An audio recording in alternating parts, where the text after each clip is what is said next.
안녕하세요, 탱크약사입니다. 오늘은 비타민C에 대해 이야기해보려고 합니다. 여러분은 비타민C 효능하면 뭐가 제일 먼저 떠오르십니까? 피부, 면역, 항산화. 비타민C는 피부, 면역, 항산화, 당뇨, 노화, 치매, 혈압, 항암 이외에도 일일이 말하기도 힘들 정도로 용도가 많아서 그냥 뭔가 고민이 있다 대부분 비타민C 때려 넣으면 해결됩니다. 고함량 부작용도 거의 없습니다. 그런데 비타민C 안 좋다고 하시는 분들도 있죠. 이런 분들은 제대로 먹는 방법을 몰라서 안 좋다고 하시는 경우가 태반입니다. 저는 이런 분들 보면 좀 안타깝습니다.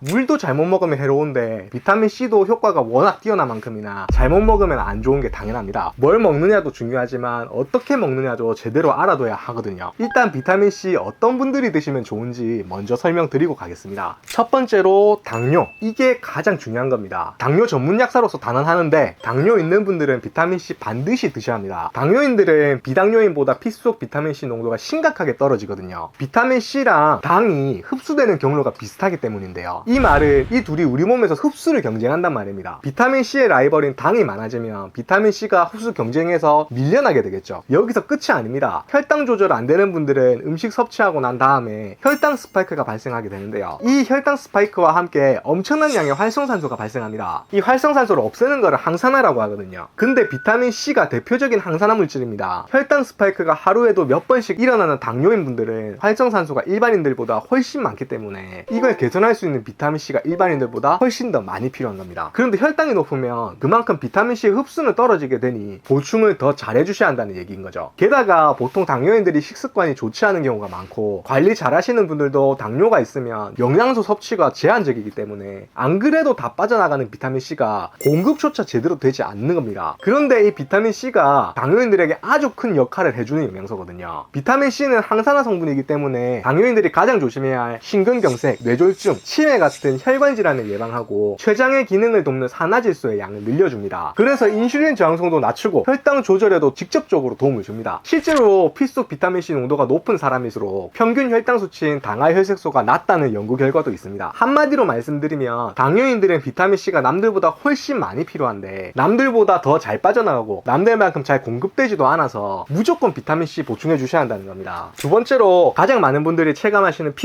피부는 비타민C 항노화 효과가 바로 눈에 보이는 부분이기 때문에 실제로 잡티나 기미 개선, 안색이 맑아지는 각종 화장품에도 비타민C가 유효 성분으로 사용되고 있습니다. 여기까지는 다들 아시는 얘기일 테지만 놀라운 사실은 피 속의 비타민C 농도를 높게 유지하면 피부 노화는 물론이고 피부에 난 상처도 더 빨리 아문다는 겁니다. 피부 조직인 콜라겐을 합성하는데 비타민C가 무조건 필요하기 때문입니다. 세 번째로 뼈.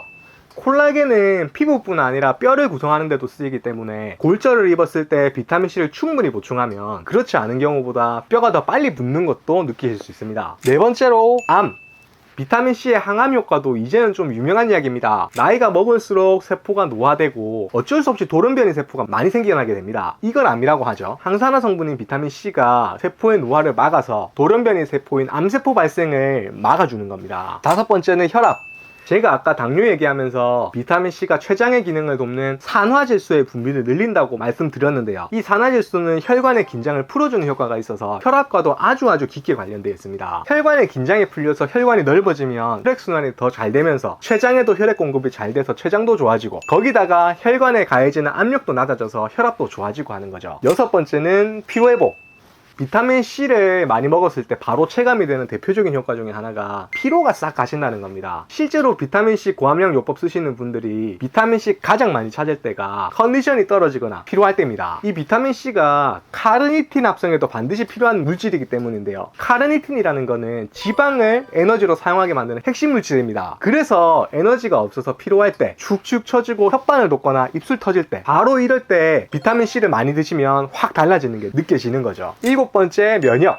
비타민C는 면역세포인 베타세포와 T세포의 숫자를 늘립니다. 탈모, 아토피, 류마티스처럼 자가 면역질환이 있는 분들 모이는 환우 카페 같은 곳 가시면 이 비타민C 고함량 요법은 제가 소개하기도 새삼 민망할 만큼 대표적인 관리 방법 중 하나로 이미 자리 잡고 있습니다.